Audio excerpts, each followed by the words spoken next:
Good evening, and welcome to the Cooper Union. Welcome, in particular, to a discussion of one of the most significant issues in history, genocide and the Jews, a never-ending problem. It's not just an historic issue, it's also a contemporary one, as some continue to deny history. My name is Jamshed Barucha, President of the Cooper Union for the Advancement of Science and Art. Few events epitomize the purpose of this great hall at Cooper Union as this one does. Cooper Union's founder, Peter Cooper, built this hall for, quote, lectures and debates most appropriate to remove the physical and moral evils that afflict our city, our country, and humanity. From the memorial service for the abolitionist John Brown to Congressman Abraham Lincoln's Right Makes Might speech that launched him to the presidency, to the founding of the NAACP, the launching of the suffragette movement, the launching of the Red Cross, and the first conference of Native American chiefs as their people were being slaughtered on the plains, all occurred in this great hall. So it is most fitting that today we have another giant for freedom, Elie Wiesel, joined by Ambassador Power and Professor Feldman. We're grateful to this evening's moderator, Rabbi Shmuley Boteach, founder of the Values Network.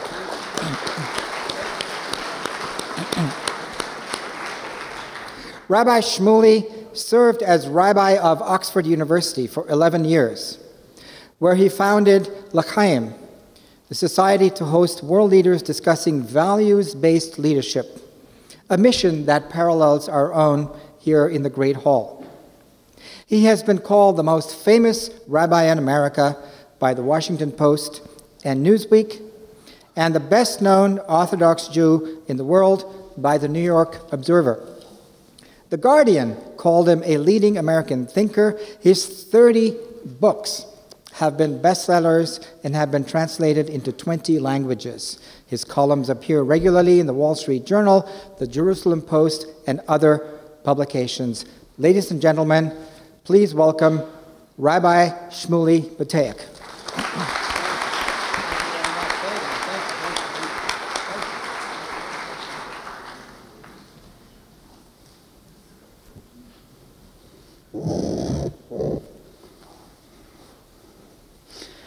Well, ladies and gentlemen, oh, that's loud. My God, we have battled with the elements the entire day. What can be said of an evening where one of our panelists is currently stuck in an airport, but we do expect the arrival of Professor Noah Feldman, who's coming from Cambridge? What can be said of a banner that was also stuck in the rain, but look, it's moving miraculously by itself? All right, okay, I feel like I'm on The Price is Right.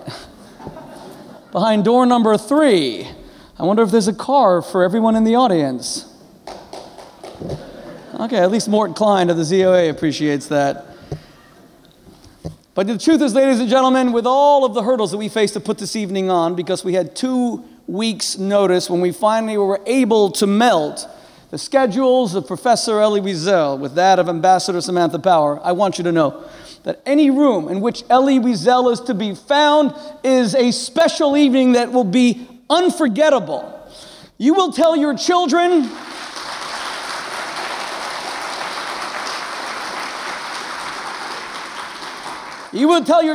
and your grandchildren about this evening, together with Professor Wiesel, who will live to a robust and healthy 120 at the very least, Rebbe Eliezer. You will tell them that you sat in the same room as the greatest living Jewish personality on planet Earth. You will tell them that you were in the same room as one of the three most respected human beings alive. On any list, the only people who would be in the pantheon of Elie Wiesel, the world's leading humanitarian, would be the Dalai Lama, with whom I had the great honor of sharing a platform just 10 days ago in Alabama, and with Pope Francis. But no one else would be in that pantheon because no one else has devoted their lives towards establishing the infinite worth of every individual and the unqualified dignity of the human person.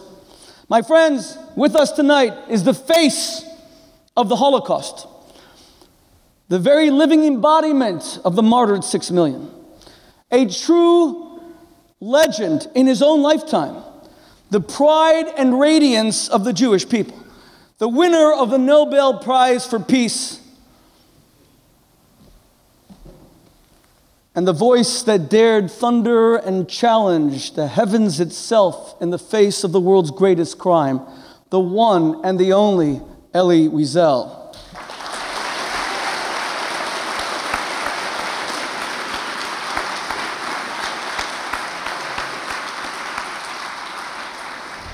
And the truth is that tonight is as much a tribute to Professor Wiesel, who just celebrated, thank God, his 86th birthday.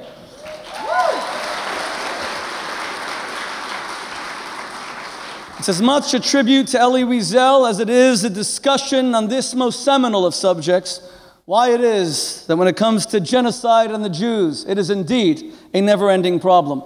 I was only about 8 when I first discovered the monstrous crime of the extermination and annihilation of European Jewry. I still remember the first grainy black and white images that I saw of corpses, mounds of humanity being pushed by tractors into giant pits.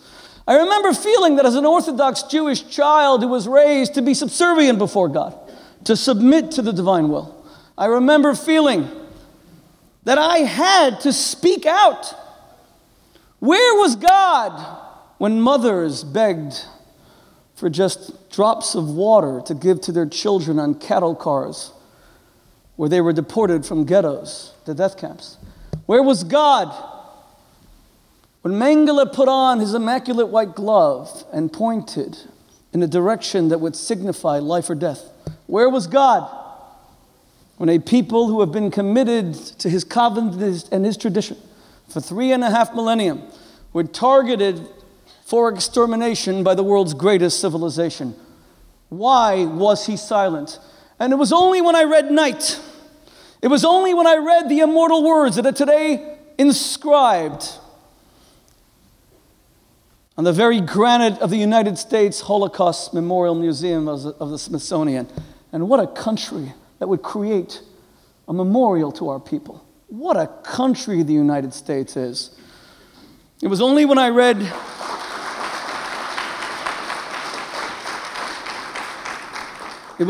those words, never shall I forget that night, the first night in camp, which has turned my life into one long night. 7 times cursed and 7 times sealed. Never shall I forget those moments which murdered my God and my soul and turned my dreams to dust. Never shall I forget these things, even if I am condemned to live as long as God himself. Never. It was when I read words like that that I felt that I finally had a voice, that my faith had been restored because my voice had been proclaimed, that I had a right to be an Israelite, he who wrestles with God, he who spars with God. Elie Wiesel reestablished the ancient tradition of the patriarchs and of the prophet Moses to shake the foundations of the heavens in the face of seeming divine miscarriages of justice. Like Abraham, who lifted his fist to the heavens, raising a cudgel and saying to God, who threatened to destroy Sodom and Gomorrah, shall the judge of the entire earth not himself practice justice?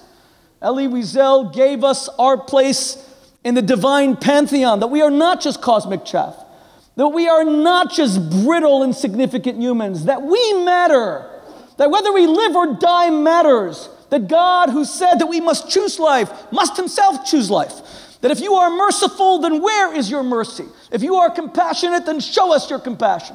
If you believe in the infinite value of life, then you must protect the living, and you must protect them from the evil designs of the wicked.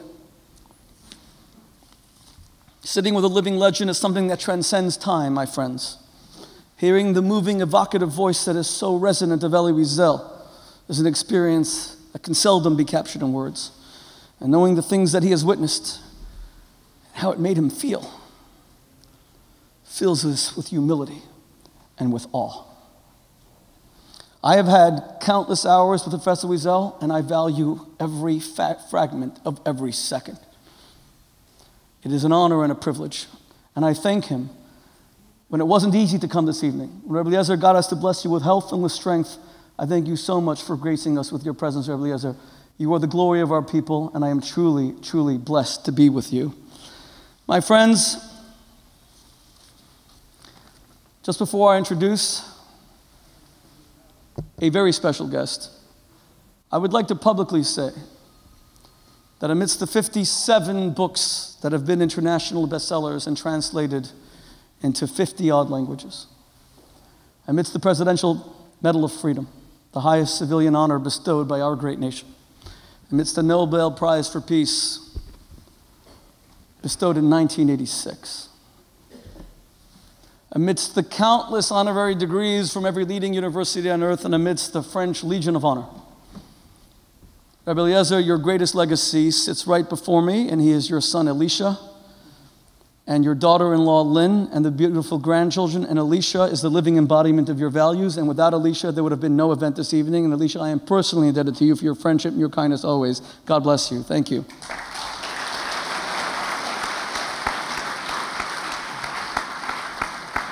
Which brings us to one of the world's incredible women. My friends, there's so much I can say about the American ambassador to the United Nations, Samantha Power. I could tell you that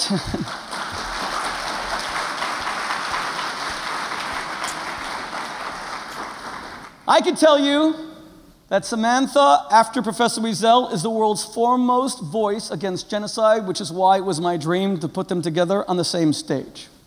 Mendy, you can come up. Mendy Boteach, who single-handedly organized this entire event, he's an undergraduate at NYU, is going to sit in for Professor Feldman until he arrives, so God bless you. Maybe we'll let you stay afterward as well. Okay.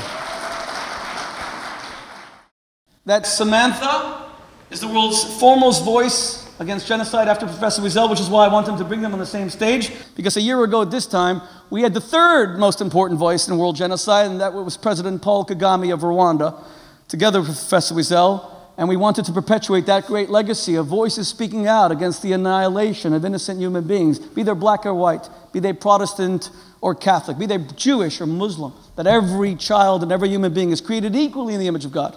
I could also tell you that Samantha, well before becoming the representative of our nation to the world, to the United Nations, won the Pulitzer Prize in 2002 for the most definitive book about genocide ever written, A Problem from Hell. It was a book that changed my life.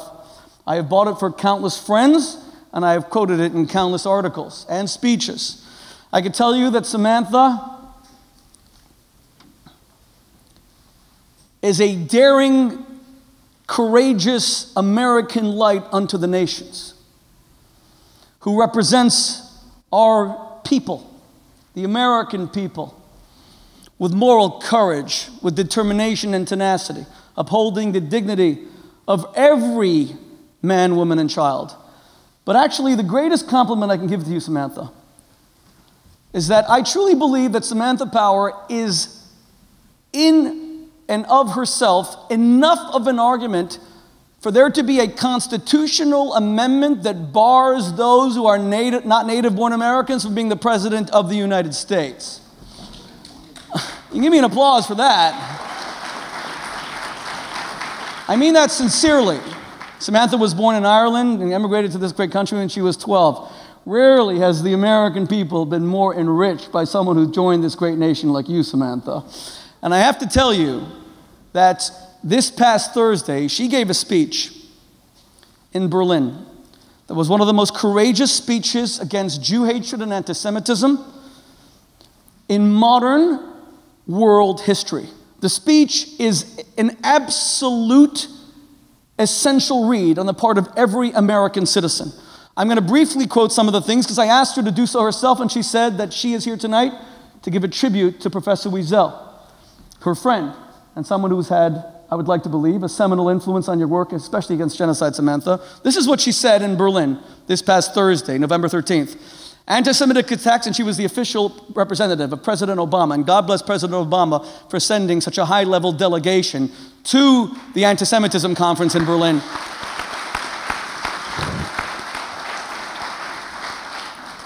She said, anti-Semitic attacks are not only a threat to the Jewish community, they are a threat to the larger project of European liberalism and pluralism, and should be treated as such. Anti-Semitism threatens the core principles upon which a peaceful and stable Europe has been built. Approximately 1 in 4 European Jews, Ambassador Power said, reported having been the victim of an anti-Semitic attack or harassment in the previous year. That is outrageous, my friends. That is vile, that's disgusting, that's unacceptable in the year 2014. In France, continuing in her speech, where Jews account for less than 1% of the population, in 2013 they were victims of 40% of reported attacks based on race, religion, and ethnicity. Samantha went on to say at rallies in Frankfurt and other cities in Germany, there were chants of Hamas, Hamas, Jews go to the gas, which is supposed to rhyme. It doesn't even do that. The same week, she continued, protesters marched on a synagogue in Paris, reportedly screaming, "Death to the Jews and Jews to the oven," and then tried to force themselves inside, where worshipers were gathered. They were held at bay by security guards and police. I could go on. I want you to read this speech. I'm going to end by saying that here's what she concluded. There's an important lesson here, Ambassador Power said, as the American representative to a global conference on anti-Semitism, which is rearing its ugly head globally and especially in Europe. She said, rising anti-Semitism is rarely the lone or the last manifestation of intolerance in a society. Quite the contrary. It is often the canary in the coal mine for the degradation of human rights more broadly. When the human rights and fundamental freedoms of Jews are repressed, the rights and freedoms of other minorities and other sectors are not far behind. And we protest, she said, and defend universal human rights around the world, we must ensure that these efforts always include the human rights of Jews. It was for this reason that we wanted to organize this event so badly, as I introduced the ambassador, which is that about 6 or 7 weeks ago, President Mahmoud Abbas of the Palestinian Authority spoke to this very hall, to an audience that gave him an ovation. I'm an American citizen, I'm Jewish, I love Israel. I see it as a majestic, righteous, and just democracy that upholds human freedoms, that upholds human rights, that stands up for the dignity of every woman, that allows, not just allows, but gay men have the largest gay pride parade anywhere in the Middle East, which isn't saying much, although it's one of the biggest parades anywhere in the world, because a gay man can be an equal citizen, because he's an equal child of God like every other person. And I'm someone who believes in the first chapter of Genesis that every human being is created in the image of God, that every Palestinian child is the equal of a Jewish child. But if our people are maligned, we must respond. When President Mahmoud Abbas left the stage and went 2 days later before the United Nations General Assembly and fraudulently and falsely accused Israel of a genocide against the Palestinians, repeating the oldest canard in the book, that the Jews are guilty of a blood libel, this time on a collective mass scale, against every available shred of evidence to the contrary, because Israel gives more human rights to Arab citizens than any country in the Middle East, it requires a response. I have no problem with people criticizing Israel. God knows Israel's fallible, human, and makes tons of mistakes. But I am absolutely opposed to defamation of the Jewish people, to character assassination and slander. And when I discussed this with Professor Wiesel, and he said to me, Shmuley, don't worry, the people will not necessarily believe it's true. I reminded him, and I've never taught Elie Wiesel anything in my entire life. I reminded him that when they said we killed God, the world believed them. When they said that we drank the blood of Christian children in our matzahs, nobody thought, so absurd, it's impossible, and the world believed it. When they said that we poisoned the wells of Europe and created the bubonic plague, the world believed it. So I have to respond, because I've discovered that anything said about our people somehow is believable. The Jewish people are not perfect, but God Almighty, if we're not the way we are portrayed, and we will respond. My friends, ladies and gentlemen, what an honor for this organization, and for me personally, and Professor Wiesel, to recognize and welcome a phenomenal light of the American people to the world, Ambassador Samantha Power.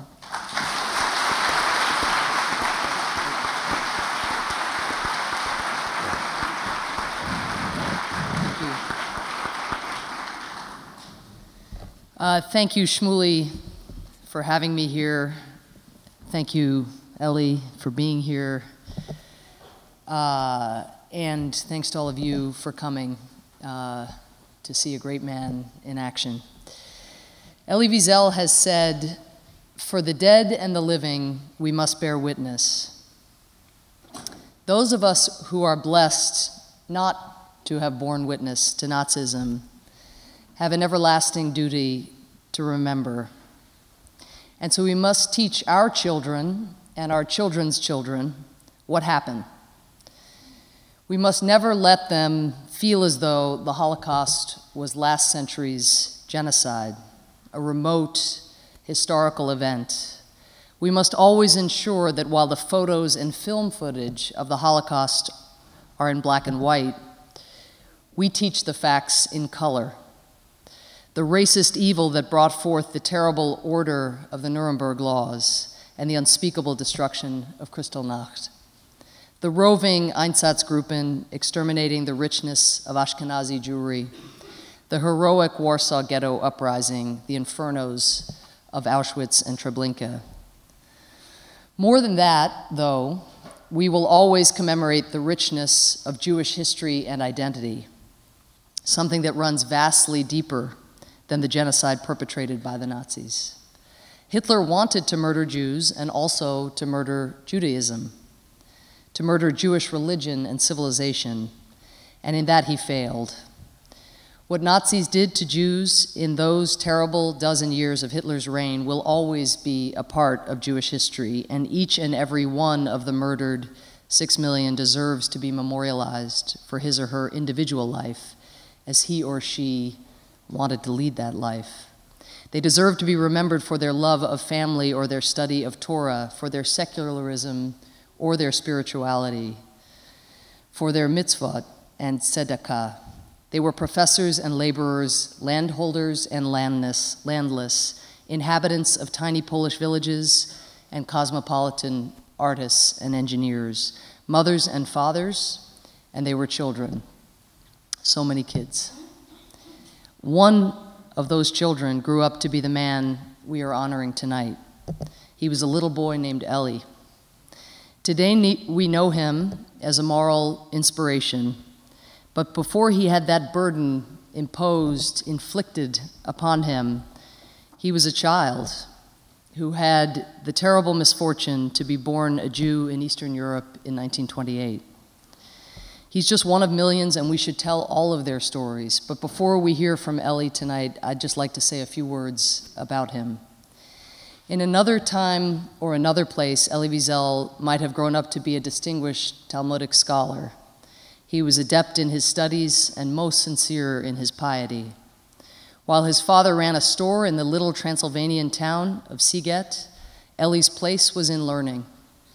He was so precocious that he wanted to study the highly advanced mysticism of the Kabbalah and found an unlikely guide in his studies. Moshe the Beetle, as the villagers called him, was an impoverished, shy, awkward man who worked at the shul, who studied the mysteries of the Zohar with a teenage Elie.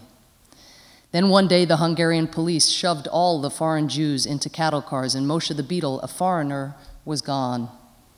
After several months, late in 1942, he returned. He told Elie what had happened to him.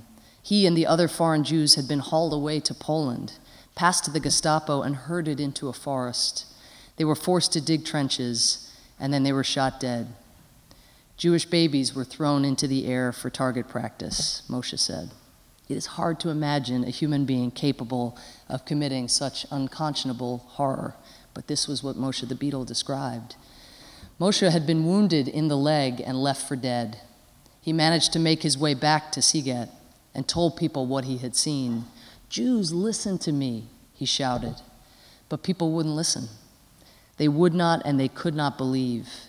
They thought he was imagining it or had gone mad. They ignored him and life went back to normal. The villagers listened to encouraging news from London radio, heard of Stalingrad and the preparations for the opening of a second front, and waited for, hoped for, Allied victory. And then, in the spring of 1944, the German army came to Siget. After what Elie Wiesel endured in the subsequent months in Auschwitz and then Buchenwald, after the death of his father in the waning days of the war in January 1945, he would have been more than justified to sit in silence for a lifetime. This orphan teenager could have mourned privately for his parents, for his little sister, for his grandfather. He could have put the past in the past somehow. But instead of silence, as you all know well, he chose to invest in words. After his liberation and his studies in France, he decided to record what he had endured. There could be nothing more painful than reliving what it was like to be in Auschwitz. But though he knew uniquely that it was structurally impossible for words to capture his experience, he bent his will and his words to this task. As he put it once in writing, "Only those who experienced Auschwitz know what it was. Others will never know. But would they at least understand?" Part of why we have generations of children read Night is so they can learn the uniquely unspeakable history of the Holocaust itself.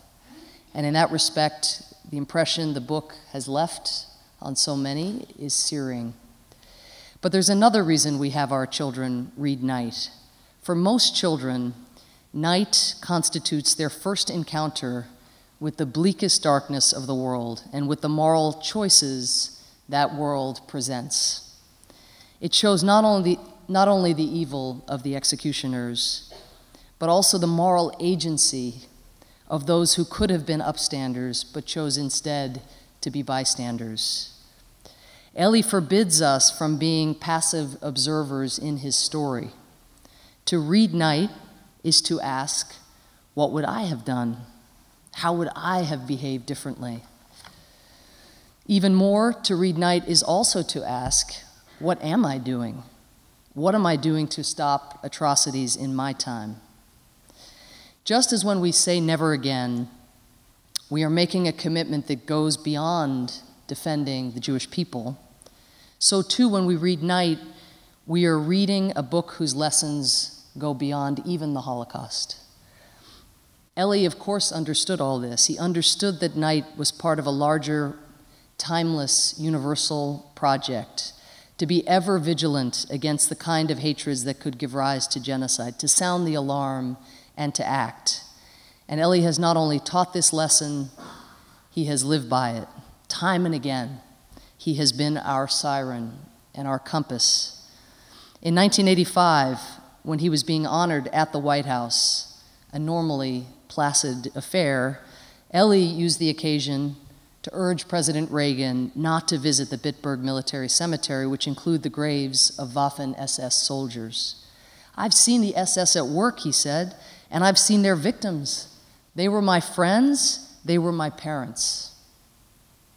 In his Nobel Peace Prize speech in 1986, he spoke not only of the persecuted Jews in the Soviet Union and inside Arab countries, but also of persecuted Poles, Black South Africans, and Palestinians. In 1993, as Bosnia was burning, Elie turned to speak directly to President Clinton at the opening of the United States Holocaust Memorial Museum, declaring, "I have been in the former Yugoslavia last fall. I cannot sleep since for what I have seen. As a Jew, I am saying that we must do something to stop the bloodshed in that country." And in 2006, Elie visited the UN to urge action to stop the slaughter being carried out by the Sudanese government against the people of Darfur. The list goes on. It is sad to observe that the lessons in Night are ones we need to keep teaching. As many of you know, and as Shmuley has now described, we are witnessing an alarming surge of anti-Semitism in Europe. Far-right, racist, xenophobic, and anti-Semitic political parties like Hungary's Jobbik Party and Greece's Golden Dawn are rising dramatically in popularity. Attacks on Jews are rising. According to the recent European Union Fundamental Rights Agency survey of the 8 countries in which more than 90% of Europe's Jews live, more than 1 in 4 Jews reported having been the victim of an anti-Semitic attack or harassment in the previous year. 1 in 4. So too are attacks rising on places of worship and historical significance to the Jewish people, such as the attack on the Brussels Jewish Museum in May, which killed 4 people, and the July firebombing in Wuppertal of the Bergische Synagogue, which had originally been burned to the ground during Kristallnacht and had only been rebuilt in 2002. So it was particularly alarming to discover that, in spite of this alarming trend, when I last week attended the second ever OSCE Conference dedicated to combating anti-Semitism, 1/3 fewer countries participated than took part in the 2004 conference. And only 1 in 3 of the countries that sent a foreign minister or other cabinet-level official back in 2004 on an OSCE conference, the only other OSCE conference on combating anti-Semitism, only 1 in 3 of those countries sent a minister or cabinet-level official this year.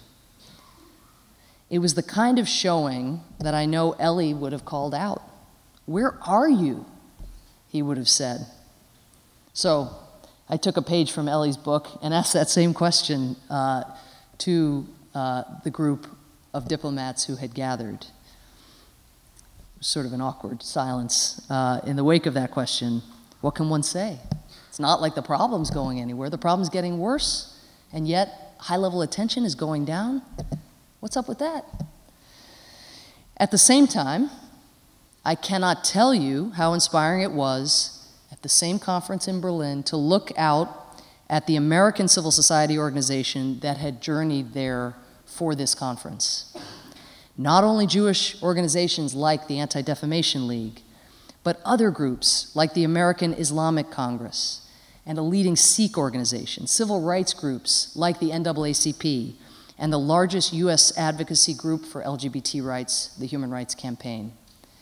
The richness of the American civil society delegation in Berlin at a conference dedicated to combating anti-Semitism is a testament to a lesson that Elie has taught us all, that anti-Semitism is not just a Jewish issue, it is a human rights issue. A world where the human rights of Jews are at risk is a world where all of our rights are at risk. That understanding is a legacy of Night, and because Night has been taught for generations in this country to millions of school kids, I believe we all grew up internalizing this deep truth. One of the most horrifyingly efficient massacres during the Holocaust occurred in a forest ravine near Kiev at Babi Yar, where Nazis and their collaborators massacred 33,771 Jews in less than 2 days. In 1943, as the Red Army pushed back the Nazis on the Eastern Front, the Nazis set about trying to destroy the evidence of their carnage. At Babi Yar, they dug up the mass graves and unearthed the bodies that they contained. They burned those bodies in massive piles and brought in huge machines to pulverize the bones. There were so many bodies that it took them a month working around the clock to destroy all of them. They were determined to leave no trace. This effort at Babi Yar exemplified the Nazis' effort to expunge the Jewish people from history, from the planet and from history. Of course they failed. We know today what happened in Babi Yar and in Auschwitz and in Buchenwald and in so many other places. But perhaps the ultimate paradox of the Nazi effort was that it gave birth to a movement that in many, many ways the man seated behind me, Elie Wiesel, helped to create. A movement to prevent genocide, not only against the Jews, but against people of any ethnicity or religion who would be targeted as such. And today, this could include Yazidis and Christians in Iraq. Tomorrow, it could include other groups.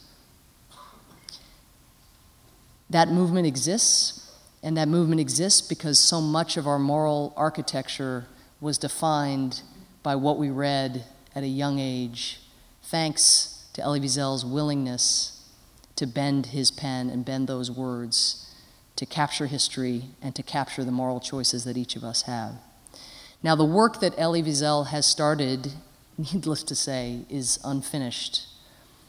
We will always have to be guarding against threats, and we have to infuse his life's work, this essential work, with the spirit of new generations. More than 10 million people now have read Night. Millions more than the 6 million Jews who were exterminated in the Holocaust. Millions more will read it. Its impact is immeasurable. How horrific it is that it was the Holocaust, it took the Holocaust to give birth to this effort. Yet how amazing it is to know that my children and my children's children, and Elie, your grandchildren, will one day open the pages of Night and be forced to ask themselves the ever-important questions. What would I have done? And what will I now do? Thank you, Elie, for all you have done and all you continue to do. Thank you for being such a voice and such a friend to me and so many people around the world who have never had the chance to say thank you. So thank you.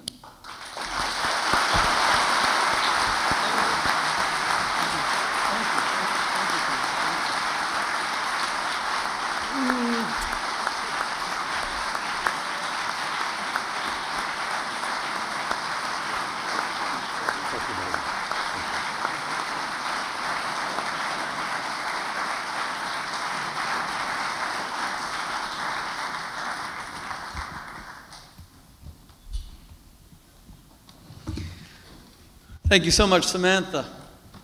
We're going to move the podium, please.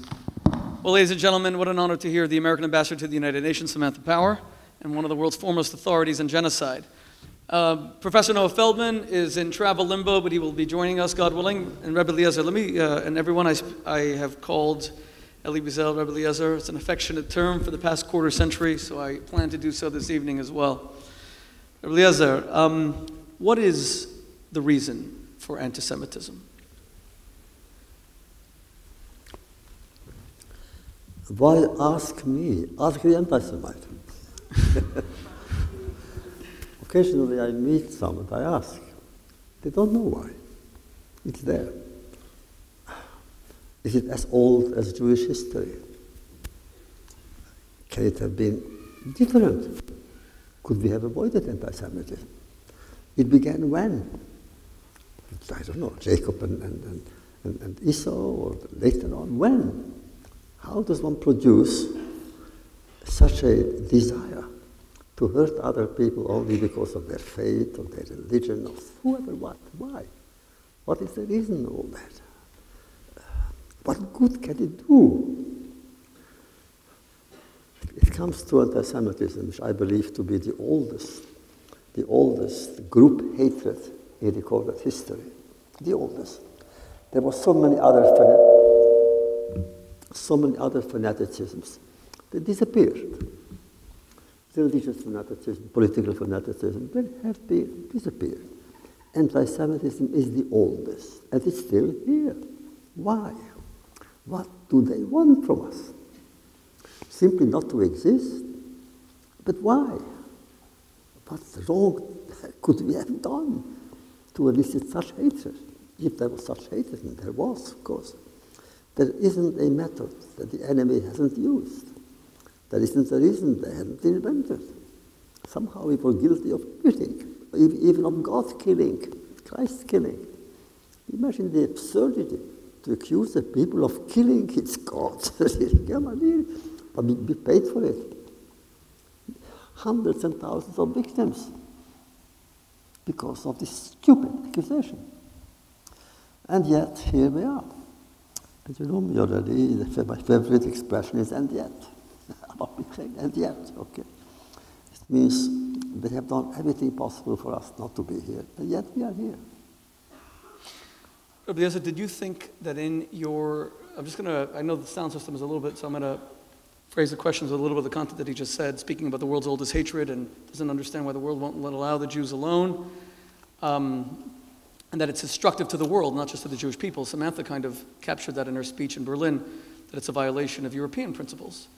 But Rebbe Eliezer, did you think that in your 86th year, thank God, and it's been 70 years since you were a teenager in Auschwitz, did you think it would be so strong today? No, in the beginning I thought that, paradoxically, because of what happened. Professor Noah Feldman, how are you?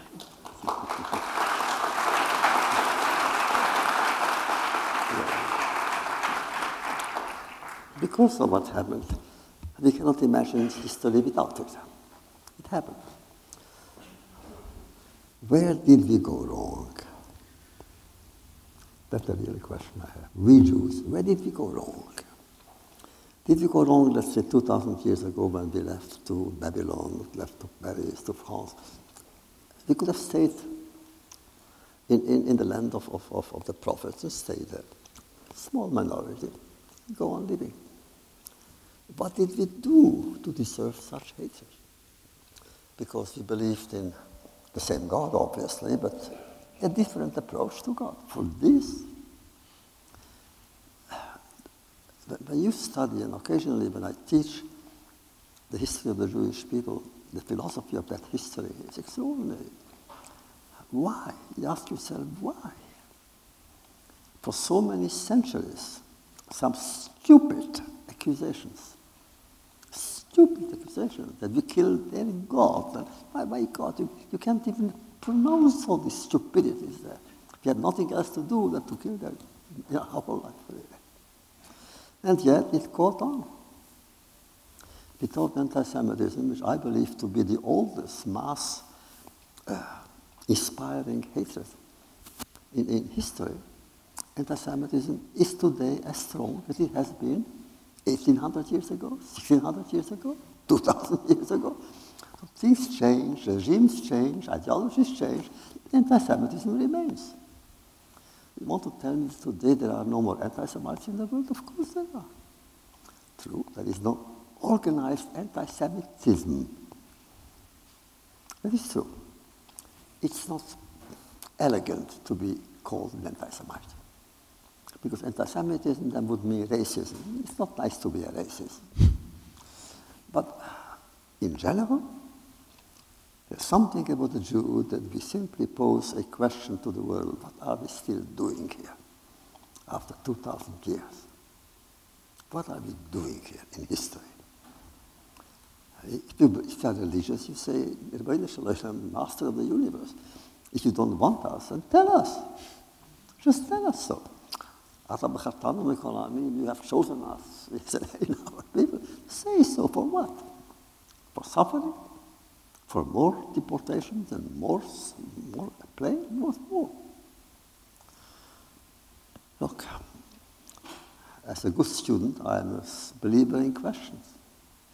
And I try to deepen these questions to this day. But here's the key question, and I waited for actually Samantha to depart the stage before asking this, because Samantha's a good friend and I never want my views to ever be superimposed on the American ambassador to the United Nations. This is my question. I think the key question for a lot of people in the world Jewish community today, and other people who love and support the state of Israel, is are the incessant attacks on Israel a form of anti-Semitism, or are they legitimate political criticism? In other words, I showed you in the stage behind, just before the speech, the headlines today, the headline of the Huffington Post today was that the European Union, there's a leaked document that they may be enacting economic sanctions against the state of Israel. That's a breathtaking headline. There are no sanctions against China for occupying Tibet since 1950. I could go on. I'm not here to focus specifically on other countries. But there seems to be such unwarranted attacks on Israel. And one of the reasons I wanted Mindy was to even talk about the experience of students here at NYU and other campuses. Is hatred of Israel or attacks on Israel a form of anti-Semitism? Shmuley, remember the Talmudic saying, Esav Soinele Yanka, Keyadua. It's known. Esau hates his brother, Jacob. Which means they hate Jews. It's as old as the war between brothers, between Esau and Jacob. Why? There are so many books, hundreds. I think I have read them all, hundreds and hundreds. The genealogy of anti-Semitism, the psychology of anti-Semitism, the so-called philosophy of anti-Semitism. whatever you do, somehow you stumble on it.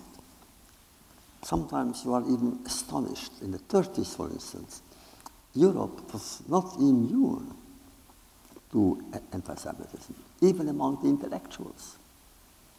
The intellectual communities, let's say in France and elsewhere, they cannot believe it. They were anti-Semitic. You read today their books, you can't believe it. They were published in those years, anti-Semitic books, written by famous writers, some of them with Nobel Prizes. But they love you in France. They love you. After the war. I came there after the war. Had I been there during the war, would they have hidden me? You know, I came to France after the war. I remember among the first lessons I received there is, they told me, look, for every Jew who is alive, you have to thank a Frenchman. But also for every Jew who was not alive anymore, you have to accuse a Frenchman. Well, I'm going to assume that you're diplomatically tiptoeing around the answer, but if you say that anti-Semitism is almost something endemic and congenital, that it's going to apply to the Jewish state. So I'm going to turn to, almost as a matter of course, I'm going to turn to our newly arrived panelists. Let me just say, ladies and gentlemen, I'm so happy that Professor Noah Feldman of Harvard, the Felix Frankfurter Professor of Law at Harvard, and one of the world's great constitutional experts, and the advisor to the coalition government in writing the Iraqi constitution. I go on, academic superstar here at NYU, where you spent so many years, and now at Harvard. I'm so happy you're late, because I've never seen you make any mistakes or do anything wrong in your entire life now. This act of imperfection, of true humanity, has given me a greater sense of equality before you. Noach and I have known each other also for about almost 25 years. We used to study together at Oxford, and he was a Rhodes Scholar. I was his rabbi. You try teaching him anything. It's not easy. That itself was a humbling experience. And you missed one key line. I was going to turn to you when I introduced Ambassador Power.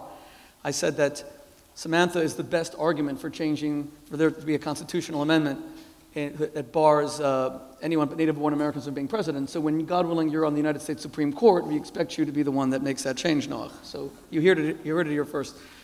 So I'm going to put you in the hot spot. I'm going to challenge you tonight, okay? And thank you so much for the efforts you made amidst this incredible storm to be here this evening. Is criticism, hatred, let's say, there seems to be a lot of unfair criticism of Israel. Is that a form of anti-Semitism? Before I try to answer, let me just first apologize to you, Shmuley, and to you, Dr. Wiesel, and especially to Ambassador Power for being late. I'm really, really sorry. And to the audience. Let me, if I've left anybody out, I'm not sure. My mom's over there. I'm sorry for something. We have a seat. We have a seat for your mom, and I was wondering why she. Okay. Well. So there they are. Okay. So let me begin trying to approach this question, which is an extraordinarily serious question, by saying that, first of all, there can be criticism of Israel that does not take the form of anti-Semitism. And I imagine that we all agree with that, because under some circumstances, we've all, in public or private, said things that were critical of a particular policy or action of the State of Israel. And because Israel is a democracy, it needs its own citizens to criticize it, and it therefore needs people who visit it and think about it and care about it to criticize it. And furthermore, because Israel is a state and not the manifestation solely of a religion, it can't be the case that to criticize it necessarily entails you in criticism of the religion. If it were, there would be no difference between the state and the faith, and that's not the design of the State of Israel, nor should it be. At the same time, it's obviously the case that it's possible to criticize Israel from anti-Semitic motives. And that leaves us with an extremely difficult quandary when we think about a particular form of criticism, or criticism of Israel more generally, namely that we have to figure out whether the particular criticism is derived from anti-Semitic sources or isn't. And just to make the problem a little bit deeper, we also all know that it's possible to have correct views for the wrong reasons. In fact, I often think that any correct views that I by chance have are probably for the wrong reasons. So you could imagine somebody who makes a genuine and real criticism of Israel, but does so from motives of anti-Semitism. That's also a possibility. So these are all possibilities, I think, in the range. And the hard part is trying to figure it out case by case and to be attentive to and aware of the pervasiveness of anti-Semitism and its risks, without that leading us to think that anything that takes the form of a criticism of Israel is necessarily anti-Semitic, which, as I said, I think can't be right, and I don't think anybody actually believes that that would be true of all criticisms. But I did say just before you arrived, and by the way, you owe me big time. I stalled big time waiting for you to come. I want you to know that. Just gave me more time to speak. It was wonderful. I did say before you arrived, Noach, that when Professor Wiesel and I were speaking, and when we wanted to organize this evening, because Mahmoud Abbas, who spoke here, accused Israel of genocide at the UN, which seems to trade often in constant criticisms, attacks, condemnations, resolutions against Israel, it would be believed, that the genocide would be believed. And I spoke to you on the phone, and you said you think that would not be believed. Professor Wiesel just said he can't believe that they said that we killed Jesus and the world believed it, but he said that millions of Jews paid with their lives for that allegation. And maybe the Jewish people are constantly thinking, you know what, we don't have to respond to this because it's ridiculous. You can't kill God. God is omnipotent. God is all-powerful. You can't kill God. And yet, I know people up until 20 years ago who were being beaten up in American public schools because they said, you killed Jesus. So do you really believe that these allegations will not gain currency? Well, let me say something about the structure of rhetoric in politics. The form of criticism that says that Israel is genocidal, which I think is false as a statement of fact and false as a statement of law, has a political power in part because Israel is connected in the minds of many, many people to the European attempt, much too late, to atone in some way for the genocide of the Shoah. And that means, although that's not the rationale that the early Zionists had for creating the State of Israel, since they were interested in creating the State of Israel long before the Holocaust, that means that the rationale for Israel is bound up in many people's minds with the phenomenon of genocide. And in politics, one of the most skillful rhetorical things you can do is take an argument in favor of your opponent and flip it on its head and try to use it against him. And therefore, by saying to Israel, you're committing genocide, the rhetorical goal is to delegitimate not simply Israel's actions, for example, in Gaza, but to delegitimate the justifiability of the state at all in the first place. To say, well, some people think you deserve your state because of a genocide, but if you've committed a genocide, or you're in the process of committing one, then you never had a right to the state in the first place.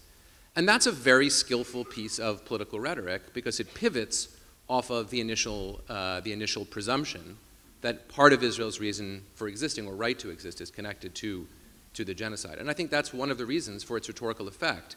And the thing about rhetoric is nobody has to believe it the first time it's said, or the second, or the third. But eventually, a rhetorical point that's repeated can begin to take on weight. I think just one other point about this. I think that the degree of criticism of Israel with respect to the situation of Palestinians is connected to an intuition that is probably a morally correct intuition, namely that all peoples should have the right, if possible, to live freely in a space of their own. I say that that's probably a correct intuition because without it there would be no argument for the state of Israel, or at least there would be no secular argument. And I'm convinced that if the only argument for the existence of the state of Israel is that God gave the land to the forefathers of the Jewish people, that's not a sufficient justification in the secular world for the creation of a state. That might be a sufficient religious justification. But then that simply puts us into a debate between people of different faiths who say, well, no, the country belongs to me. And that can't be the right way to think about it. So given that there's an intuition that different peoples should be able to live on their own, in their own states, it's natural, perhaps, to think that if one is not living that way, then its status as a nation is being some way impugned. And the concept of genocide is bound up with the idea of the nation state, or at least of the nation. It's bound up with the idea that a people has a special right to exist. And that's why it's worse to destroy a nation than simply to destroy all of the people, the same number of people, without trying to destroy an entire nation. So there's a kind of associative logic there. I don't think it's correct in this case, but you can see the associative logic of it. But Professor Wiesel also said that when it comes to genocide, there's nothing really, and the Jews, there's nothing logical about it. Professor Wiesel quotes the Talmud, who says that there's almost something endemic, halacha, sona esav Yaakov, that there's something congenital about the, dislike of the Jewish people, that it's not logical. And when it comes to genocide, we seem to have this bizarre relationship with genocide. Which other nation at the UN had someone like Ahmadinejad getting up and calling for their being wiped off the map and constant threats of annihilation? You can't threaten a UN member state. Which other nation is accused of trying to perpetrate a genocide against all the evidence? We have this strange relationship with genocide.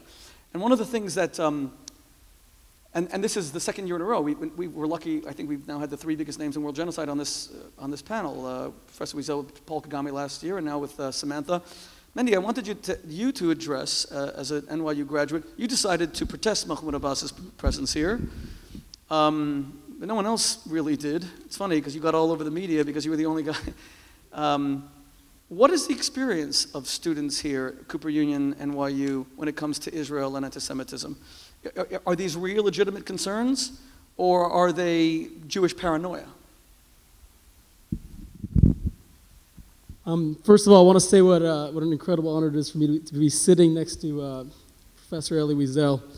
Just after my bar mitzvah, I had a chance to go on an airplane with him to a speech he was giving in Utah. And it's one of the most memorable and inspirational experiences of my life. And to be up here with him is something that I never thought I deserved and still don't, and definitely not something I ever imagined. You organized the whole event, so you deserved it. Go ahead. I think when my father told me to actually come up here, he said it like in an email together with like, don't forget to buy index cards to be given out. He just kind of threw it in with like some, and I didn't think he was serious, but a true honor. What it is about campus and why I think campus is so important, and honestly this, the battle as I see it for Israel is actually one of the things that drew me towards campus, that at my age, if I wanted to defend the land of the Jewish people, I thought campus offered a special opportunity to do so. Because it's kind of like a microcosm. It's almost like a preview for what the debate will be in 4 or 5 years. It all kind of starts in college. Things that seem crazy now on a news station are perfectly acceptable on campus. Anything flies. I mean, there are libertarians and communists everywhere. I mean, that's just the way college works. And these allegations of genocide, I first saw them on the university scene. This past summer, we had 2 world leaders accuse Israel of genocide. Recep Tayyip Erdogan in Turkey and Mahmoud Abbas, actually just 4 days after he stood over here, and I protested him. 4 days later, it was a Monday, I believe on Friday, was when his accusations came. And I'm a little bit lost. But on the universities 4 years ago, I mean, that's really where it started. Now it's already hit the mainstream, 2 world leaders. But 4 years ago, this is what was circulating in campuses. And, especially about genocide, what it is that, throughout history, I took a course last year in genocide, and what you learn is that throughout history, it's actually been very often ignored. It's never really made it to people's priorities list. The Armenian genocide is still not recognized by our country. As I believe President Obama, for the 6th year running, refused to call it a genocide this past April. The Jewish genocide, the Allies' powers refused to stop it. I mean, it's hard to judge. They were running a war, but still, it was not on their list of priorities. After they conquered Italy, they could have bombed the tracks. They could have bombed the Auschwitz death camp. And in fact, they even bombed the munitions factories near Auschwitz with the planes flying right over the prisoners' heads, but they did not bomb the camps.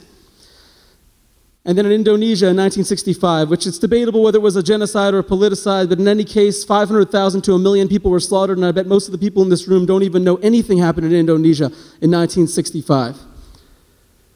And even if you fast forward to the Rwanda genocide again, massive failure and negligence on the part of the world. And now with the Yazidis this past summer in Iraq, I don't recall one street demonstration anywhere in the world saying, help the Yazidis, they're about to be killed for who they are as a nation, as a people.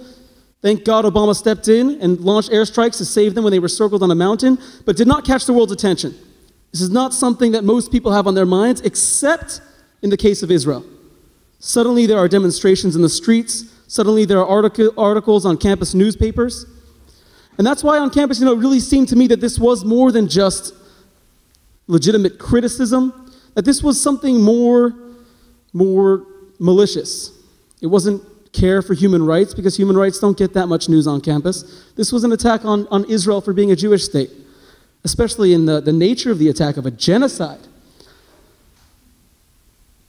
So, for me, as a student here, I think this is where the conversation is headed down the line. That right now you just have two world leaders in the next Gaza conflict, because right now it seems like it'll be coming again. There'll be even more, and it'll only get closer and closer to joining the mainstream conversation.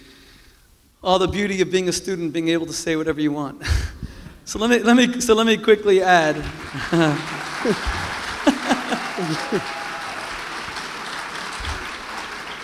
Let me quickly add, because of my deep, sincere, and heartfelt respect for Samantha and everything that she does, that President Obama and your defense of the Yazidis, saving their lives, was remarkable. And what the United States is doing to fight ISIS is remarkable. And Samantha, everything you do every day to preserve and protect human life with President Obama is remarkable, and we're all extremely grateful, especially for the Obama administration's phenomenal support, military, diplomatic, especially at the UN, support for the state of Israel. We're extremely grateful, and God bless you, and God bless the President.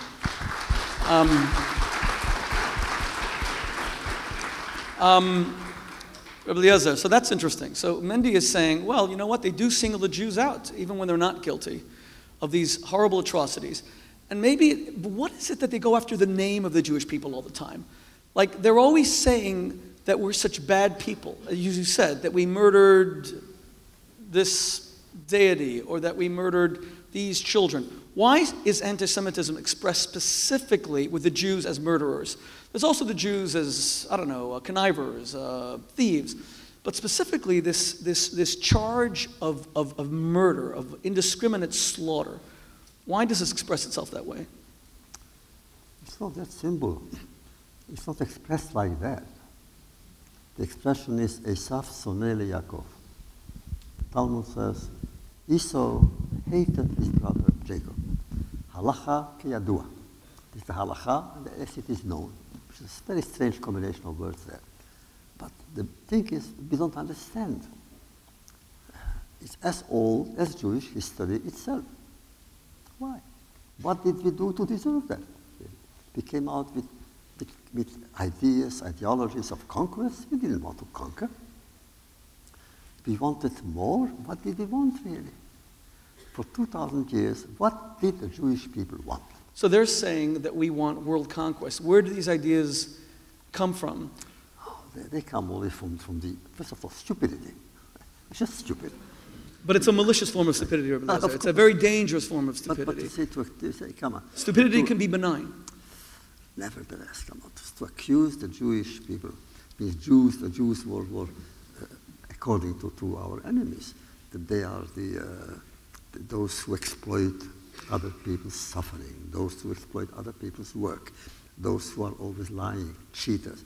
Anything bad, anything negative is about the Jewish character in their mind. Why did they choose Jews? At one point, in some places, they took the gypsies, for instance. In Eastern Europe, where I come from, anti-Semitism was part of life. But in addition to that, they also hated gypsies. I always felt sorry for the gypsies. So sorry. We had a gypsy community in every village and every city, and they were ostracized. Why? They were treated as thieves. Nonsense. Come on, they were poor beggars going from house to house, begging for bread. Why? It's there. And you've been at the forefront of insisting with the United States Holocaust Museum that the gypsies, that the Roma people be embraced in that museum as equal victims as the Jews. You insisted on that when the museum was first arranged. Is it jealousy? Now, you say that the gypsies, they accused them of X, Y, and Z, but they had nothing. They were impoverished. They faced penury. Maybe they hate the Jewish people because they're successful, or they claim they're successful. I remember the first speech you gave for us at Oxford 25 years ago. You said that you also believed that the genocide of the Jews was in part due to confiscate Jewish property. Hitler needed money to fund his war machine. No, is it jealousy? In addition, Like Israel is a successful, a prosperous country now, thank God. Is that part of it? oh, jealousy also, but not only jealousy. I'm sure it has some religious elements, which went from generation to generation to generation. And without knowing it, 2,000 years, the Jews killed Christ and we killed their God. Oh, hey, it's something. The Jewish people killed their own God. As if you could kill God, try. You should try. But all the stupidities. But I am surprised when I study the history of anti-Semitism, which is as old actually as European Jewish history. But the main thing is the stupidity of the argument. How could an intelligent Meaning that the person allegations believe are that? so ridiculous and yet they become believable. But that's why we wanted to respond. Reza, let me ask you one final thing on this note. Samantha said last week, Samantha, you said in your speech, Europe has come a long way from the horrors of Kristallnacht. Today is not 1938. Genocide of the Jews in Europe is thankfully not a threat in 2014. Yet on the other hand, in the decade that has passed, 55 countries came together to declare our commitment to combating anti-Semitism, but we've still actually seen an alarming increase. Is Samantha correct that a genocide of the Jews is impossible? Prime Minister Netanyahu is saying that he's very concerned, at least he said it in Europe, I want to quote you accurately. But Prime Minister Netanyahu is saying, and he wants President Obama and the administration, the American people, and the UN to take the threat from Iran seriously, because Ayatollah Ali Khamenei has used very incendiary language, saying that he destroy Israel, annihilate Israel. Is a genocide of the Jews possible today, or is that likewise stupidity? Genocide means the extinction, the extermination of an entire people. Is that possible? Of course not. That's possible only if the Jews lived in one place. 6 million now live in one place. In one place at the same time, threatened by the same enemy, which would increase in numbers. Otherwise, I don't think it's possible today. Also, Israel, come on, Israel. But it's an eerie number, 6 million in Israel. It's a very eerie number. Nevertheless, Israel is a strong country. The miracle of history is Israel. All of a sudden, hey, how did we do that? I occasionally speak to Israeli generals. I meet them. I've never been in an army. I don't know what it is. And I admire them. Whenever there is an Israel war, I went to war in Israel. To be there at least. To be there, just to be there. Every war was there. But Rabbi Eliezer, even if Israel is good at defending itself, it becomes a little country kind of marginalized by the rest of the world. It becomes very difficult to defend itself. Noach, is that the explanation for the charges of genocide against the Jews and anti-Semitism? Professor Wiesel says Israel's a strong country, it can defend itself. But what if you character assassinate a nation and say they're guilty of crimes? Then you have neutralized their military. They can no longer really use the military, because every time you use it, you're bombing children, you're destroying schools, you're attacking a civilian population. Suddenly, you're fighting with two hands tied behind your back. Is that the purpose of these accusations and allegations? Well, I think the first stage is to try to figure out, as you've been trying to do, whether we are going to rely on a theological explanation for the presence of anti-Israel sentiment, yeah, what do you think about that? Or whether to rely on, or to seek after some other possible explanations. And I'll say why I think that really matters. Because if you're committed to the view that hatred of Israel is either rooted in a theology and has in some ways outlived that theology, or if you're committed to the view that it's a theological truth that Israel will always, that Esau will always hate Jacob, then there's no longer any reason to ask yourself how Jews or Israel more generally should alter its behavior in the face of criticism, except to say the answer is simply to be strong. Right? So I just want to be really clear. Yeah, if you think that anti-Semitism is inevitable, permanent, and a theological truth, you're not going to do anything about it. So by the same token, if you begin by saying, well, what could Israel do differently that might have an impact on anti-Semitism, you run the risk in that moment of blaming Israel for anti-Semitic views that are in the world. So it seems to me that neither is going to be the right way to go.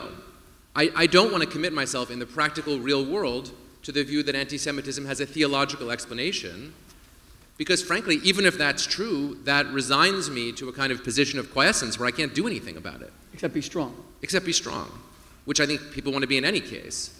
And, I similarly don't want to go down the road of saying, well, let's begin to evaluate the features of anti-Semitism in the criticism of Israel, lest I come across as saying that somehow Israel has caused anti-Semitic attitudes towards it, which I think is not universally or inevitably the case. So that's sort of a first caveat, just a statement of caution, as much to myself as to anybody else. The thing about making a statement of caution is then, of course, you want to break it. And, I do think that while it's the case that Israel would be criticized by some people, no matter what it did, and while it's the case that there are many people in the world who think that Israel doesn't have a right to exist, and therefore would continue to criticize it and deny its right to exist even if there were a Palestinian state existing alongside it, it's also true that a situation in which we to some degree appear to be now, in which, without getting into the complexities of explanations, historical explanations, in which it seems as though there's no realistic prospect of a two-state arrangement in the immediate future, that world is a world in which anti-Semitism will have fertile ground to grow. Now, let me be clear. I'm not saying that if there were, I think I said this a moment ago, but let me just say it again. I'm not saying that if there were a two-state solution tomorrow, anti-Semitism would magically disappear, or even that everybody would accept Israel's right to exist. Many people still would not. But those things can be true, and it can still be true that in a world where it appears that Israel's presence in, you can call it the West Bank and Gaza, you can call it Judea and Samaria, I'm not particular about the names, where that presence appears to be permanent to many observers, that's an environment where there will be criticism of Israel, and some of that criticism is likely to verge into anti-Semitism. So, one practical thing that could be proposed is to try to do what several governments of Israel, including the Netanyahu government, have formally said is their policy, what every government of the United States has formally said has been its policy since Oslo, and actually work to try to make a two-state solution a reality, which, if nothing else, would provide a response to people who say that there is a genocide perpetrated by Israel because of its desire to eliminate the Palestinian people.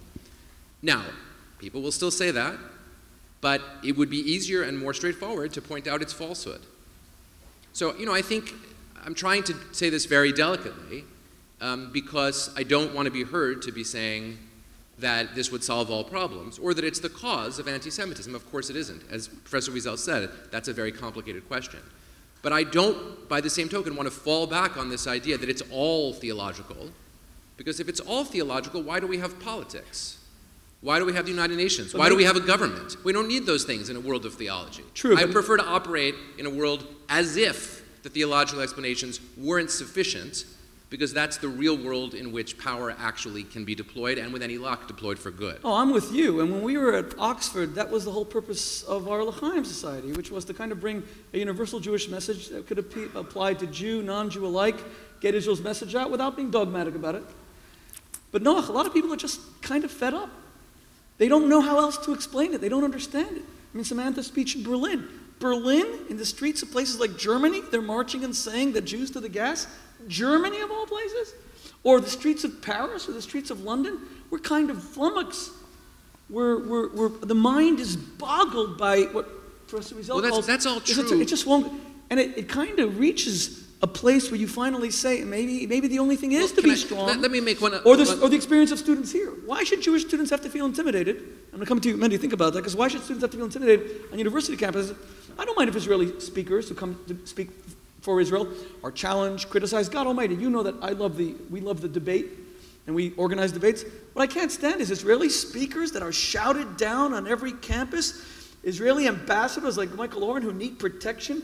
The former Israeli ambassador to the United States, Danny Ayalon at Oxford, 3 years ago, almost being crushed by a mob. The new Israeli ambassador to the United Kingdom, who I'll see next week, Daniel Taub, going to Edinburgh, needing 200 police to protect him.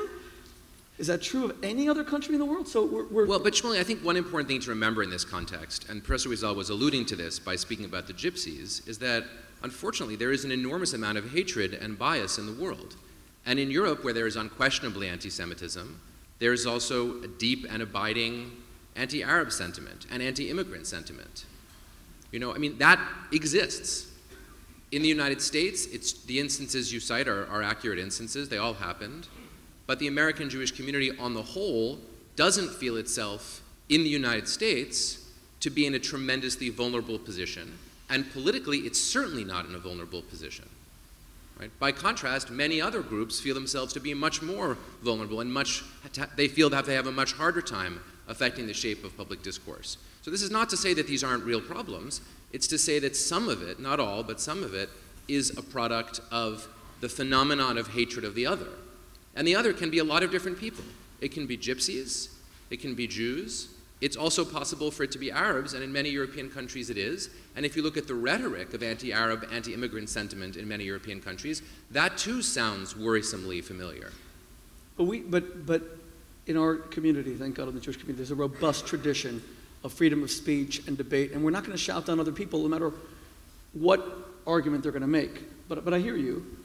So Mendy, let me turn to, by the way, we're coming to the very end, ladies and gentlemen, I'll tell you why. Because I feel so guilty watching Samantha Power sitting in front of me, knowing that she's got a world to rescue. God almighty, Samantha, if you weren't a hero for being here the entire time. I think the American Jewish community also doesn't appreciate how vital Samantha is to the security of the state of Israel, because when the United States, which is Israel's greatest ally and friend in the entire world, exercises its veto at the UN Security Council with rapid condemnations, many condemnations, it is Samantha who literally exercises that veto. That's quite a responsibility. But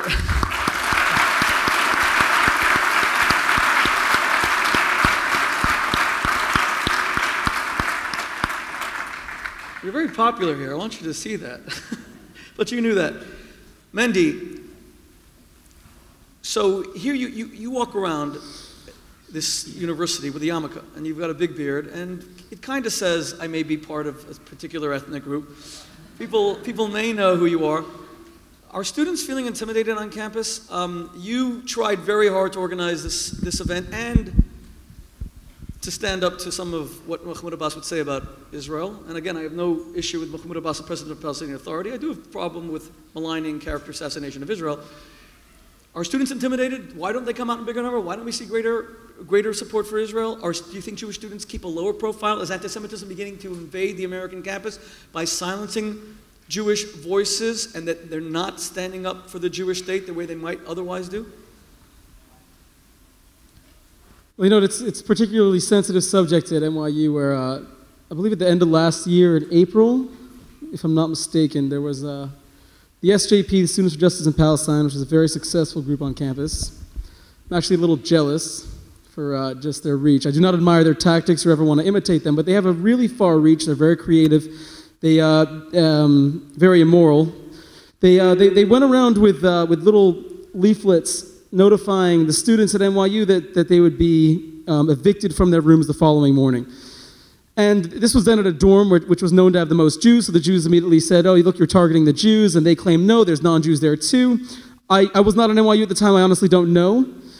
But what it did show me was that of all the human rights abuses and all of the atrocities going on in the world, that Israel, it just shows the special attention that Israel gets on campus. I mean, like there was never signs slipped under the doors to make the case for the 800 Egyptians who had their homes destroyed in the exact same way, and perhaps a much harsher fashion. I believe they had 8 hours to leave their homes when El-Sisi destroyed 800 homes to build a giant lake to stop the tunnels from coming into Egypt. Most people wouldn't even know that happened, or it goes completely unnoticed, or even just Syria, which is like 45 kilometers from the Israeli border where people are being slaughtered every single day. Again, no recognition, no visibility on campus. There's no Syrian rights group. There is one North Korean human rights group, and I think that's the only one besides the 5 groups that constantly attack Israel. And for this reason is why I would slightly have a different take than that proposed by Noah Feldman, even though it's a little bit humbling to even be on a stage with him. No one ever wins an argument with Professor Noah Feldman. I know. You're treading on very, I've been debating him for 25 years. I've lost every time. But go ahead. Yeah. I'm banking on the fact that my father said it was the end of the debate. I'm hoping it'll end right after I speak, and he won't have a chance to respond. I'm kind of counting on that. Now that's the way to debate. Yeah. So you could all leave as soon as I'm done. No, so, he brought up how, I don't want to misconstrue his words. He did not say that, he said that anti-Semitism will not disappear magically if Israel ended the occupation, as it's often called. I would have a different word for it, but that's besides the point.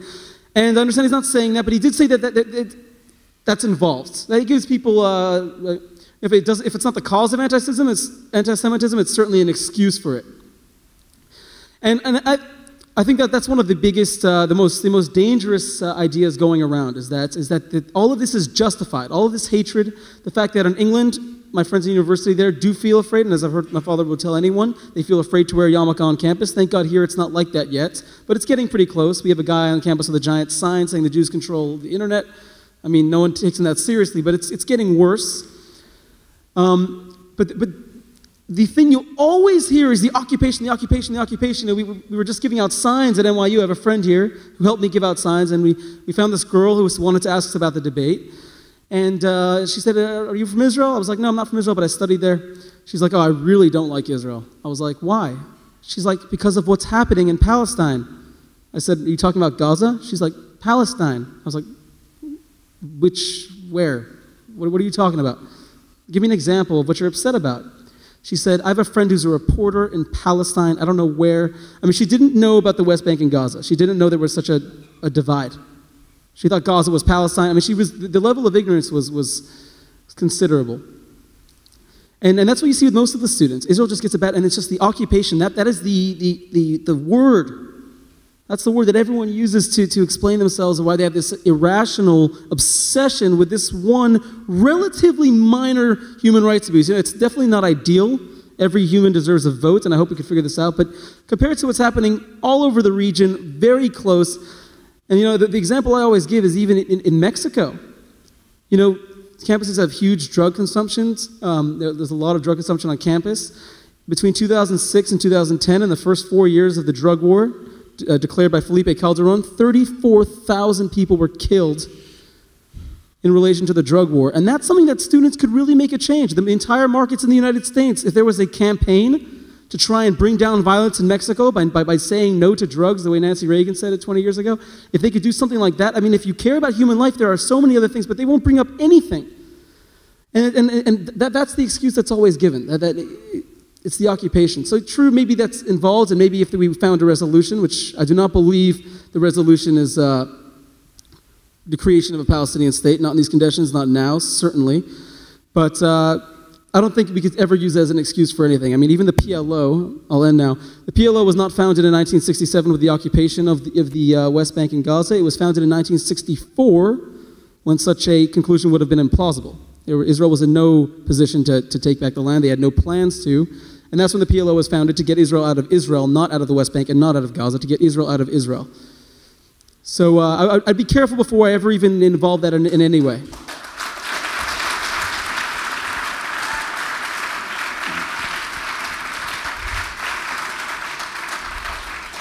If you get more applause than your father, then I have to end the evening, because that's just not right. Ladies and gentlemen, I'm about to draw this to a close. We will end within 3 minutes.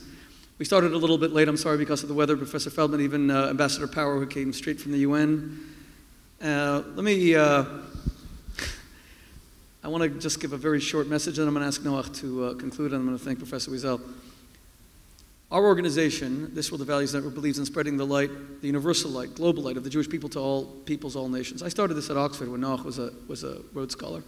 I really believe in the infinite dignity and quality of all mankind. I believe that Muslims are my brothers and my sisters. I really believe that there should be peace. I think it will come through the universal morality employed by all peoples. If any Jew ever intentionally harms a Muslim, the way, for example, a Palestinian teenager was murdered by Jewish terrorists, because if you kill civilians specifically, you're a terrorist on any side, then it must be condemned by rabbis. I condemn Baruch Goldstein as an abomination to Judaism when he slaughtered 30 innocent people at prayer. But I must hear from Mahmoud Abbas that he must do the same, that if 3 Israeli teenagers are murdered, that you must condemn it as an abomination to Islam. Islam is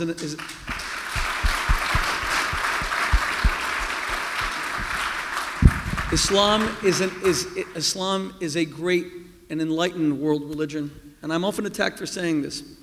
It bothers me that the Jewish community should have a short memory. We were taken in by the Muslims in 1492 when we were expelled from Catholic Spain, Catholic Portugal in 1498, when Manuel III wanted to marry the daughter of Ferdinand and Isabella, but he had to expel his Jews as a wedding gift. We dare not forget these things, but there must be universal morality. Israel deserves to live. Israel deserves to be at peace. And my Muslim brothers and sisters, I hope, will accept that, just as I will always insist that every Muslim citizen of Israel be treated with the same rights as an Israeli, because Israel is a vibrant, beautiful, warm, and just democracy. And I would always be attached to Israel as a Jew, but I love it because of the values and the freedoms that it upholds. Let me just say, as we wrap up, and then I'm going to give Noach the last word. Samantha, I cannot thank you enough for being here this evening. I know how busy you are.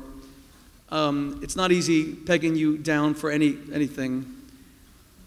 You need to understand how much I believe in you and how much I've always believed in you. You are such an incredible voice of human rights. I love America because of what America stands for. I love America because of the way it liberated the camps, and I love America because it did in Kosovo largely through brave journalists like you, the way it stopped genocides. And to see you now in a position of power, many of you spoke about the Syrians. Samantha was the first, any major American government official to speak out about the slaughter in Syria. You have consistently put your credibility, authority, and name on the line to stand up for complete strangers, all of whom are God's children. You represent the finest of American ideals of liberty, justice, and democracy. And we're all so grateful to you, and I hope that you will go further and further, and thank you so much for being here.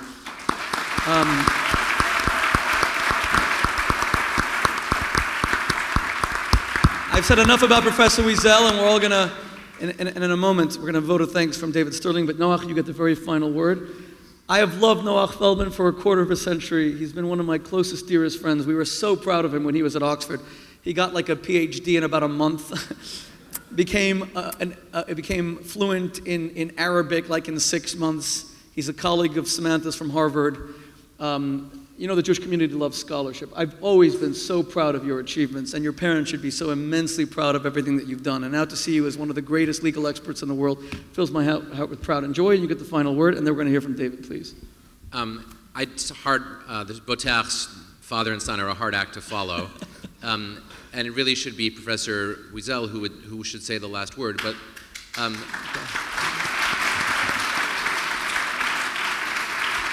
then that decides it. I just want to say, Professor Wiesel, that your legacy as a thinker, as a writer, as an intellectual, and as a model has had a tremendous impact on me and on many, many thousands of people like me, particularly because of the deeply felt way in which you've always connected Jewish particularity and tradition and identity with universal ideals, values, and humanity. And I think I heard that in all of our comments tonight in an aspirational form. You are a model whom we emulate and seek to emulate, and I want to thank you very much for that.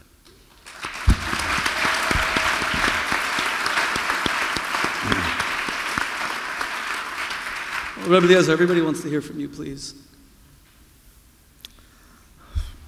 It's becoming it's traditional already. Every week we come to see you here, and every week we hear questions, eternal questions that have no answers about Jewish destiny, Jewish policy, and the world as such. Where are we going? Where is the world heading? Is the world better now than when I was born a long time ago? Can the world improve? What has to be done to improve the world? For less poverty, less humiliation, the worst of all, the worst sin that any humanity, any social group can commit is humiliation, to humiliate another group. Nothing is worse than that. To shame, to bring shame. In doing so, one brings shame on oneself, naturally. And shame and shame and shame. It has no end. Look, what we are doing here is what? We are trying to use our own life experiences and see in them a motivation for our moral obligations today. Why are we doing what we are doing? In clearer, what are we doing here tonight? You could stay home, read books, watch a good television program on history or something, whatever. What are we doing here?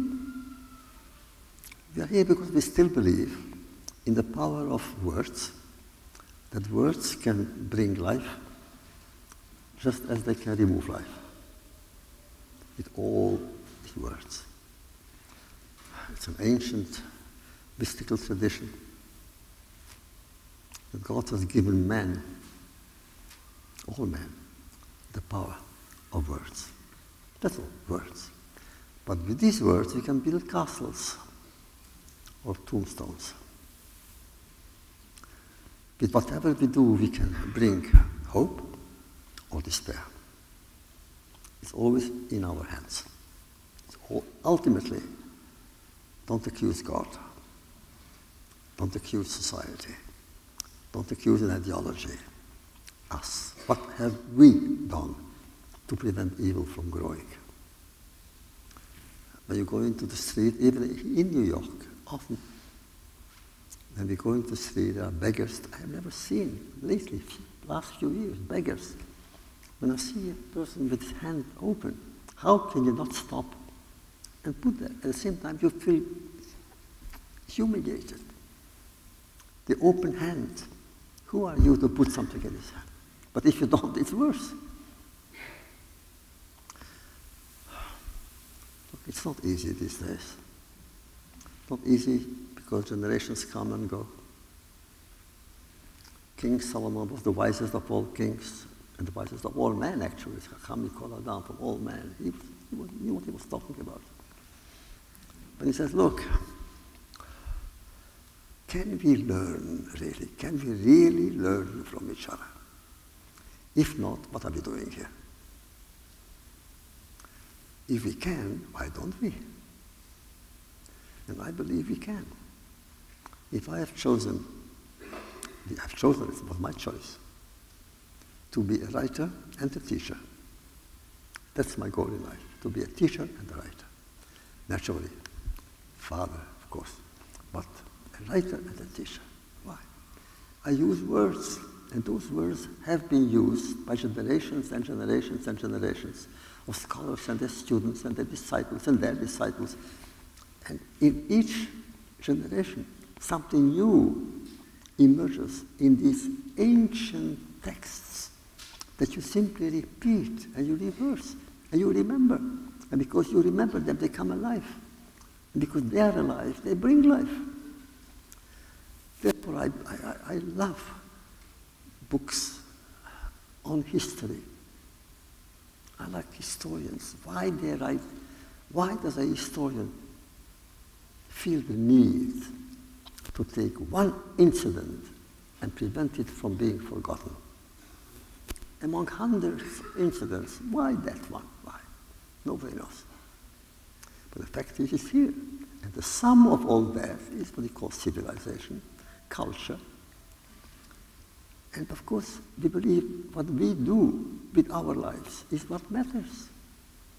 If I say to myself, I live, and therefore all I have is what I have, it's mine, and that's it. I owe nothing, nobody. I've paid enough. It would be wrong, and silly, and childish, and gratuitous. Nothing. It would mean nothing. And I rather believe that everything has a meaning. Now we come to extremes. But that's why what Samantha said before, that you could take 10 million readers and choose that one moment of history and choose the martyrdom of 6 million faceless, innocent victims and give them eternity is something that we all so salute. It's actually hard to believe that we could all sit on the same stage and you could sit in the same room as the face of the 6 million martyred Jews, because the Holocaust was tragically one of the most, if the most defining moments in Jewish history. It's kind of sad to say that a moment of hate should be the defining moment, but who could overcome something that cataclysmic? And that's why, Rabbi Eliezer, we're so in awe of everything you represent and everything you are to us, and that you could come tonight in this storm and be with us is such a phenomenal honor. And ladies and gentlemen, I just want to say as we conclude, because I promised everyone that we would end by a certain time, and I've got Secret Service guys who are heavily armed looking right at me. Samantha, please tell them I come in peace. The battle for Israel is raging on campus. Whether you are the right wing, left wing, Jews deserve a country. It's a little tiny sliver. Please be involved. Israel deserves to defend its good name. It deserves to simply defend itself. If you want to be critical of it, so be it. That's the beauty of Israel as a democracy. But my son is running a new organization on campus that will be more vocal. Because NYU, a lot of things are happening on this campus, and they should at least be responded to. When we took Dr. Mehmet Oz to Israel, and he's the most famous doctor in the world, biggest daytime TV personality in America, and he's Muslim, and he took me to meet young Palestinian students in East Jerusalem, I was very proud of the fact that they stood up for what they believed in, Palestinian aspirations.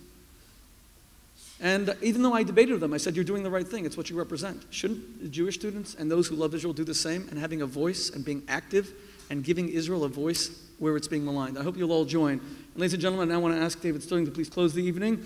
And then Samantha, if you have one split second, I would love for us to take a picture with the panel, if you can, just before you leave, and then we're going to go. So ladies and gentlemen, thank you very much. Mr. David Sterling. Thank you, Shmuley. David Sterling, I am on the board of This World, the Values Network. I represent the board here tonight, and thanking you all for coming. I'd like to thank Professors Wiesel and Feldman, Rabbi Shmuley, and student Mendy. Thank you very much. See you next lecture.